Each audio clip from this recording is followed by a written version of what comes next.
And this was two men, to be particular, two men? Yeah. And it was one girl there, and I can't say no names, and that's not like me because I love saying names. But this is kind of a touchy subject, so I won't say the name. They were doing some pretty wild things. He had the dopest party. If you didn't go to a Puffy party, you weren't there. You can't really talk about being there if you wasn't at Puffy's party. She wasn't participating. Correct. So she was looking at some she wasn't sure if she should be seen. In a shocking claim that has sent ripples through the entertainment world, Spanky Hayes has allegedly stated that he witnessed everything Diddy did to Young Miami. It was one girl there, but her eyes were this big. This revelation comes on the heels of a past steeped in whispers and dark allegations surrounding Diddy's relationships, most notably with Cassie. She claimed in her lawsuit that she was physically assaulted by Diddy. Now, with Spanky's bombshell declaration, the spotlight shifts. Could Diddy have repeated these same patterns with Young Miami? Let's find out. Lately, it seems like every day someone connected to Diddy is stepping up with new, unsettling stories about him, making things messier by the minute. This time, Spanky Hayes has jumped in with some jaw-dropping claims about Diddy's behavior, especially when it comes to his relationships, like the one with Young Miami. In a recent interview, Spanky spilled some tea about Diddy's famous parties, which are legendary in celebrity circles. He said these parties are as flashy and wild as you'd imagine, full of the biggest names in the game. According to Spanky, Diddy really knows how to throw down and host the most epic parties around. He had the dopest party. If you didn't go to a Puffy party, you weren't there. Spanky said he witnessed something so wild that he just couldn't get it out of his head. The images stuck with him, clear as day. According to him, the whole scene involved two men, and while there was one woman there too, she had this wide-eyed look of shock that made the whole thing even weirder. It definitely left an impression on him and highlighted just how strange the situation was. And this was two men, to be particular, two men? Yeah. And it was one girl there, but her eyes were this big. With all the recent drama surrounding Diddy, there's buzz going around that the girl Spanky mentioned might actually be Young Miami. Spanky hinted that there are whispers about Diddy possibly involving Miami in some sketchy situations, similar to what's been said about his past with Cassie. She wasn't participating. Correct. So she was looking at some she wasn't sure if she should be seen. On top of all that, insiders say Young Miami, who's been dating Diddy, is taking a break from their relationship amidst the allegations he's facing. A close friend told Media Takeout that Miami recently talked things over with Diddy, and they both decided to hit pause for now. And this is what she wrote to her: if I wanted you to blank, Diddy would have had you on your knees. Diddy and the rapper Young Miami were initially linked in 2021, although they only publicly acknowledged their relationship in June 2022. Diddy openly confirmed their romantic involvement during an episode of Young Miami's podcast, Coercion, Please. Despite being together throughout 2022, Young Miami publicly declared her single status in April 2023. However, it's worth noting that the two have been navigating an open relationship since that time. What's going on in that relationship? The $250K ain't enough. Could see some things. That ain't worth $250K. That's gotta be some dark shit. So people have been speculating that this can be possible because Young might have known about Diddy's alleged explicit rituals. And presently, Sean Diddy Combs finds himself in the midst of a substantial career crisis, marked by a widely publicized legal dispute with his former girlfriend, Cassie. In the wake of recent allegations against Diddy, accusations have been pointed in his direction, particularly fueled by Cassie's explicit claims. In a series of explosive statements, Cassie accused Diddy of involvement in drug use, explicit S activities, LGBTQ+ issues, physical A and R. In a statement to The Times, Cassie expressed that after years in silence and darkness, she felt finally ready to tell my story and to speak up on behalf of myself and for the benefit of other women who face violence and S in their relationships. A spokesperson for Sean Combs, known by various names such as Puff Daddy, P. Diddy, Diddy, and Love, vehemently denied these accusations, branding them as offensive and outrageous. The representative asserted that these claims surfaced following Ventura's alleged demand for $30 million from the mogul. And Cassie, whose real name is Cassandra Ventura, they're saying tonight that the two have settled a lawsuit she filed against the mogul yesterday in Manhattan federal court.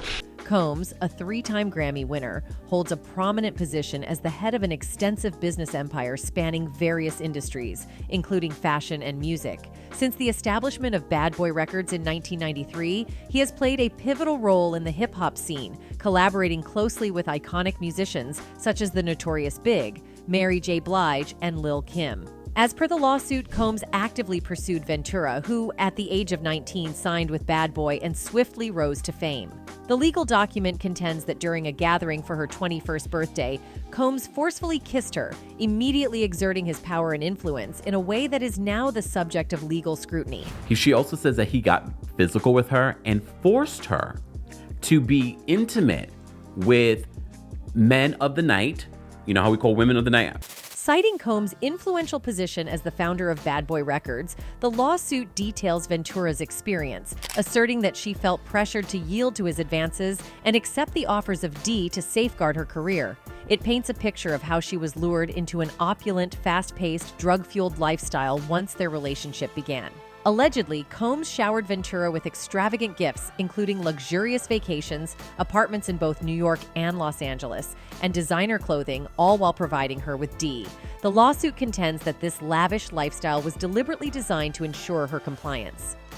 However, as the relationship progressed, Combs is accused of becoming increasingly controlling and abusive, with instances of physical violence such as punching, kicking, and stomping. The lawsuit also claims that he coerced Ventura into carrying his guns in her purse on multiple occasions. The legal document depicts Combs as having an uncontrollable rage, alleging that he compelled Ventura to engage in S-acts with male S-workers, documenting these encounters through photography and filming. The suit suggests that she was administered D before and during these incidents, enabling her to disassociate during these horrific encounters. Moreover, the lawsuit alleges that Ventura was a victim of SA, claiming she was coerced into participating in forced SA in multiple cities.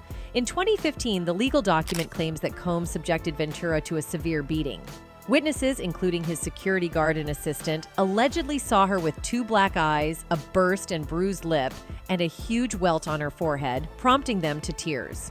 According to Ventura's allegations, she was purportedly consistently compelled to seclude herself in hotels until her bruises healed. Says that not long after she met him in 2005, when she was only 19 years old, he began a pattern of control and abuse that included. The lawsuit emphasizes that Combs employed his companies to exert further control over Ventura's life. Despite his alleged actions being witnessed by his loyal network, the legal document contends that they hesitated to take meaningful action to intervene or stop Mr. Combs's purported behavior.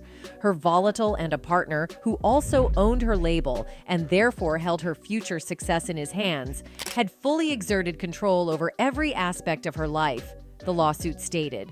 It is asserted in the lawsuit that Combs utilized the threat of additional violence and his extensive network to compel Ventura to stay in the relationship whenever she attempted to leave. In one particular instance, after Ventura briefly entered into a relationship with Kid Cudi in 2012, Combs allegedly retaliated by destroying the rapper's car.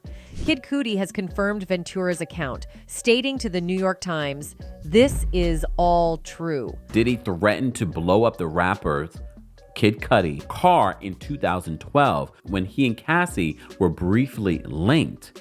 In 2016, James Cruz, the president of Bad Boy Management, purportedly informed Ventura that her single would not be released unless she complied with answering phone calls, as detailed in the lawsuit. By 2018, Ventura was resolved to end the relationship.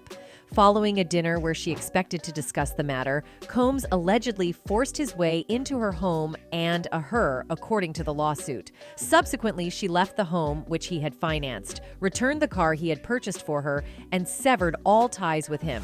The lawsuit highlights the extensive harms and trauma endured by Ventura, necessitating intensive medical and psychological care.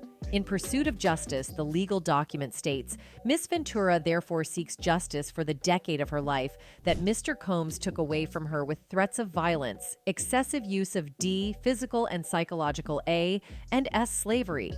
The lawsuit seeks damages not only for lost wages, but also for mental pain and severe emotional distress inflicted upon Ventura during the course of her alleged decade-long ordeal. Years in silence and darkness, I'm finally ready to tell my story. She's speaking up on behalf of herself and for the benefit of other women who face violence and abuse in their relationships. Cassie Ventura made her entry into the music scene around 2004, introducing a promising talent marked by a unique blend of sultry vocals and charisma.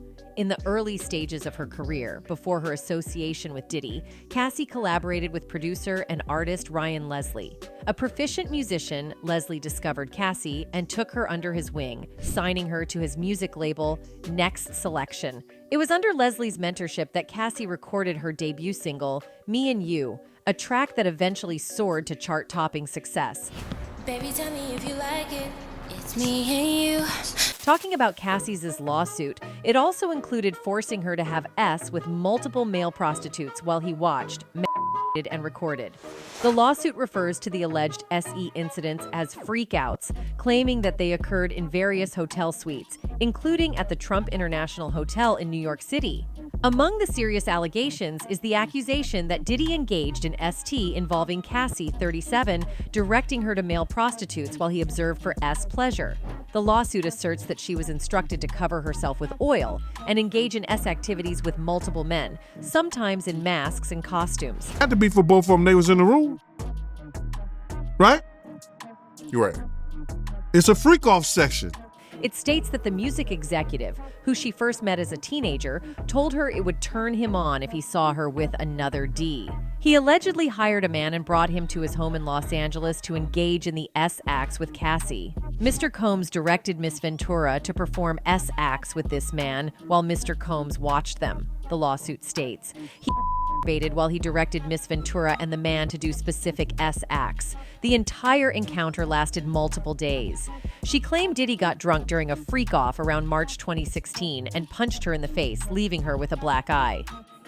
Further, she stated that she attempted to leave the hotel room when he fell asleep, but he woke up and started screaming at her. Allegedly, he grabbed at her, took the glass vases from the hallway, and threw them at her, causing glass to shatter around them as she ran to the elevator to escape. Although she managed to reach her apartment, she claimed to have returned out of fear that he would become even angrier. When she returned, hotel security staff urged her to get back into a cab and go to her apartment, suggesting that they had seen the security footage showing Mr. Combs beating Miss Ventura and throwing glass at her in the hotel hallway, the lawsuit states. She alleged that Diddy paid the hotel staff $50,000 for the hallway security footage from that evening. On another occasion in 2013, Diddy allegedly organized a freak-off and incurred tens of thousands of dollars in damages to the hotel. According to the lawsuit, Cassie was expected to coordinate the location and hire male S workers for these events. She was allegedly instructed to use websites and escort services to find men with large black P. The lawsuit contends that Diddy insisted on these encounters weekly, repeatedly telling her it was our thing and our secret. Cassie wasn't the only one who wanted, or she didn't want it, but Cassie who searched for the big black. And she was searching for the big black.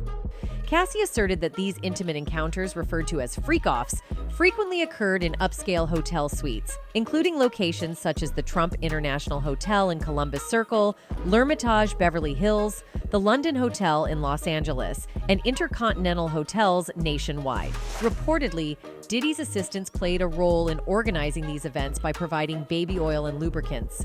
The legal complaint states, Mr. Combs consistently supplied Miss Ventura and the S worker with significant amounts of substances before and during the FOs. Miss Ventura was allegedly administered excessive quantities of ecstasy, C, GHB, ketamine, M, and A during these encounters, inducing a state of dissociation. It became routine to receive intravenous fluids in the aftermath of an FO to recover from the substantial substances forced upon her. She claimed that Diddy would instruct her to pour substantial amounts of oil on herself, providing directions to her and the S-workers. According to the lawsuit, Mr. Combs would utter statements like, "Grab that significant black D," and inquire about how it felt as he guided her performance. Diddy purportedly utilized his phone, laptop, and tablet to record the freak-offs, treating it as a personal art project and adjusting the lighting. Cassie mentioned that she deleted any photographs and videos related to the acts if they were stored on her phone. However, she alleged that Diddy informed her he retained many of them, and that's what Spanky has also claimed, that in his parties he does the same things with other women and men. Of course he did. Cassie's career took an unexpected turn in September of last year when Azealia Banks brought a new layer of controversy into the spotlight. Banks took to Twitter expressing her frustrations and making bold claims against Diddy, alleging that he stifled Cassie's creativity and prevented her from releasing new music. In her tweets, Banks criticized Diddy, stating, "Lol, how about we boycott Diddy for ruining Ryan Leslie and Cassie? They still had hits to make, and all Diddy did was make her unhappy and never let her release any music." She further remarked, "Boycott this N for all the black artists he stole from. Poofed you N are pitiful idiots and BS politicians." While Azealia Banks' accusations lacked specific instances or tangible evidence, they triggered a broader discussion about the intricate dynamics between artists and powerful industry figures. Diddy's unquestionable influence in the music industry, particularly through his label Bad Boy Records, has propelled numerous artists to significant success. However, as suggested by Banks, such influence may come with its own set of challenges and complexities, raising questions about the impact of powerful figures on artists' creative freedom and career trajectories. The experience of getting over it is usually pretty quick and easy if you really don't think that he's right for you anyway. The claim that Diddy curtailed Cassie's creative expression and impeded her from releasing new music prompts crucial inquiries into the level of influence industry executives exert over an artist's artistic journey. Zooming out to a broader perspective, Cassandra Ventura, commonly known as Cassie, emerged onto the entertainment stage with a distinctive amalgamation of beauty, fashion, and music. Cassie's journey to fame has been characterized by distinctive shifts, navigating from modeling engagements to establishing herself in the realm of music. Always that easy. Right. But like if you were paying for everything for him, or you were taking care of him, or he just didn't have any drive, or... And these twists went to her case too. It is believed that Diddy has used his influence and power to pressurize Cassie to settle the suit. This is evident from his famous powerful legal team too. One of his lawyers is John Huston, who is known for his unparalleled skills in law. John Huston has earned accolades as the best lawyer of his generation, with a commanding reputation for his trial advocacy, according to Chambers. Recognized as one of the top trial attorneys in the country, Huston has been honored as a National Trials MVP in 2022, a Lawyer of the Decade from 2010 to 2020, and twice as a California Lawyer of the Year. His achievements include the successful recovery of $5.15 billion after trial. Huston is a former lead prosecutor for the Enron trial of Ken Lay and Jeffrey Skilling. He is now a partner and co-chair of the corporate crisis and white-collar defense practice at law firm. Having served as the lead prosecutor for the Enron trial of Kenneth Lay and Jeffrey Skilling, Huston is recognized for his proficiency in handling sensitive white-collar matters and investigations. Benchmark Litigation notes his focus on not only winning cases, but also avoiding reputational damage, stating that he is equally adept at managing deliberately low-profile matters, issues his clients prefer to keep out of the public eye. So isn't it natural that only John is enough to put pressure on Cassie to settle such a serious case, and ultimately he managed to get an escape? However, it was reported after that she had settled the lawsuit. But it seems that's not over for Diddy, because in a noteworthy portion of the sensational legal papers, she identified a second individual, someone named Roger Bonds, who allegedly did the same things. Diddy's former head of security is also now speaking out. And it looks like day by day, guys, people are just speaking out. When the former security chief found himself in a tough spot, he decided it was time to come clean about what really happened. Roger Bonds, who spent years heading up Diddy's security, was there when things went down in 2009. According to Cassie, Roger saw it all when Diddy allegedly assaulted her after catching her talking to another music manager at a club in LA. Things took a turn for the worse when they left the club, and Diddy's anger boiled over in the car. Roger tried to step in and calm things down, but even he couldn't stop his boss from hurting Cassie. So Diddy's former head of security has come forth. It looks like Puffy's skeletons are coming out of the closet in every single way. The founder of Bad Boy Records has vehemently denied the accusations made against him. However, following the resolution of the initial lawsuit, he has faced 2 more allegations. Additionally, further disturbing accusations about him have either surfaced or resurfaced. In response, Roger took to Instagram, cryptically expressing his readiness to share my truth regarding the situation. Accompanied by pictures featuring himself, Diddy and Cassie together, he conveyed his message in a video. This is not meant to be threats or snitching or anything like that against Cassie or Diddy or anyone else. This is me telling my truth as I truly remember it for 2 reasons only. First, because I have 4 daughters, so on all dudes my truth as I seen it, saw it, and was involved with it for YRs. He also added in the caption, I'm willing to tell my truth because for so many YRs I was quiet. Nothing matters now but family. The Instagram post included a screenshot from the lawsuit identifying Bonds as an alleged witness to a specific incident in 2009. This incident relates to Cassie's claim that Diddy allegedly A her upon discovering she was in conversation with another music manager at a Los Angeles club, as reported by TMZ. It remains unknown what Roger plans to reveal, as he has not shared any additional information on the matter since posting.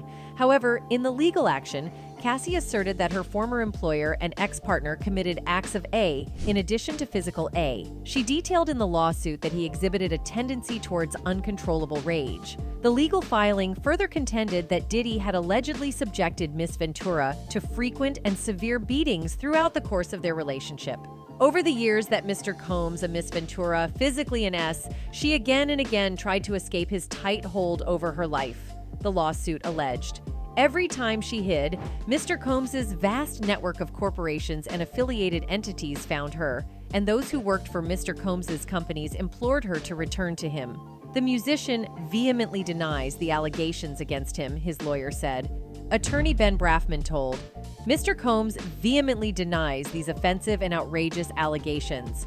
For the past 6 months, Mr. Combs has been subjected to Miss Ventura's persistent demand of $30 million, under the threat of writing a damaging book about their relationship, which was unequivocally rejected as blatant blackmail. Despite withdrawing her initial threat, Miss Ventura has now resorted to filing a lawsuit riddled with baseless and outrageous lies, aiming to tarnish Mr. Combs' reputation and seeking a payday.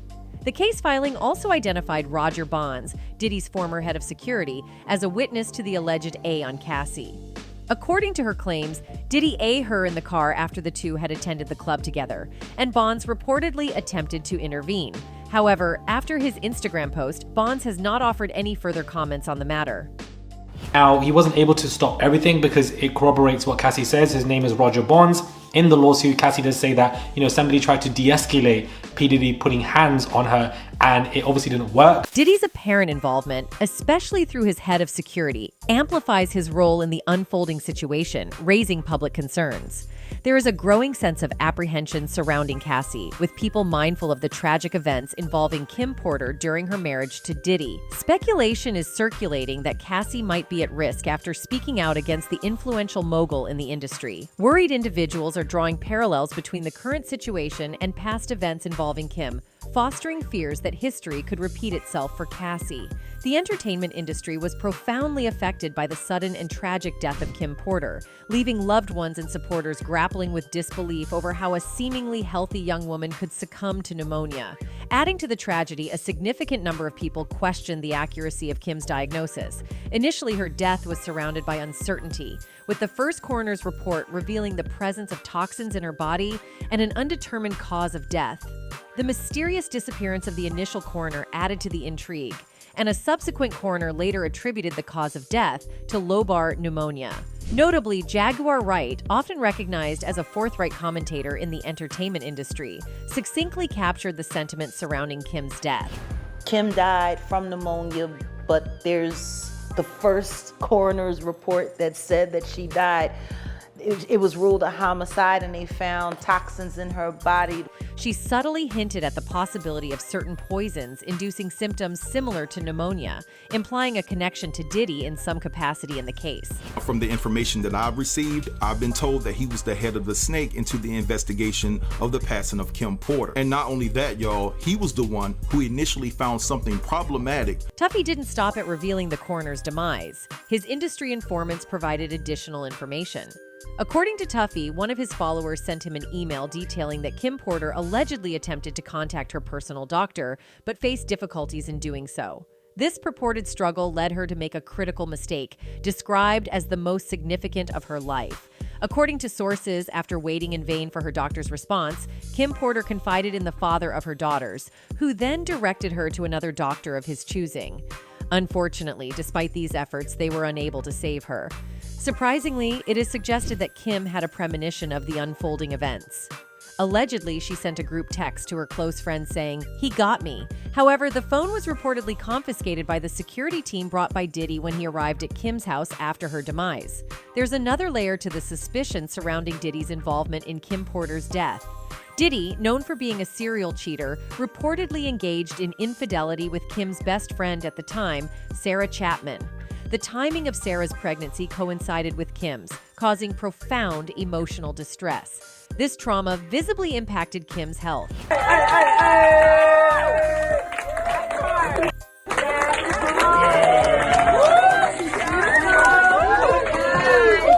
People are now suggesting that Kim might have hid the things that are now revealed through Cassie. One of the internet users wrote, "So disgusting and wicked for a man that has daughters. I hope he is still going to be held accountable for all the women he ate. Let him share a cell with R. Kelly." Another one added, "He settled very quickly, but my question is this. How long does Cassie have?" Diddy settled very quickly and is playing the Himble card, but I call bull. He is plotting, and it's a matter of time to see how this really ends. I hope Cassie is protected properly. Diddy faces another challenge in his personal life, this time involving his relationship with Young Miami. A close friend of Young Miami explained, "With everything going on, Young Miami is choosing to step back for now. The future is uncertain, but for the time being, both of them have decided that it's best to take a break." Young Miami is one half of the popular rap duo The City Girls alongside JT. The duo gained prominence after an uncredited guest appearance on Drake's hit single In My Feelings in 2018. The City Girls signed with Quality Control Music in 2017 and made their debut with the mixtape Period in 2018, followed by their first studio album, Girl Code, in the same year. Their music has produced platinum-certified U.S. Top 40 singles, including Twerk, featuring Cardi B and Act Up. The duo has continued their success with albums like City on Lock and Raw. Diddy, the acclaimed recording artist and music producer, has navigated a web of high-profile relationships throughout his illustrious career. Speculation heightened when Young Miami addressed the situation. While the City Girls rapper remained quiet online during the initial 24 hours of allegations and the subsequent settlement, it seems that she was occupied with planning a Friendsgiving celebration ahead of the holidays. My best friend. We had a Friendsgiving. I'm thankful for my baby girl. However, some individuals argue that Diddy's situation is more intricate due to his alleged involvement with both women and men. Despite presenting himself as a committed father and family man in public, Diddy's private life paints a contrasting image of the music producer. Numerous instances have surfaced where Diddy allegedly targeted young heterosexual male rappers, coercing them into engaging in explicit activities. And now Spanky's claims have made these speculations even stronger. That's it for today. Until next time, goodbye.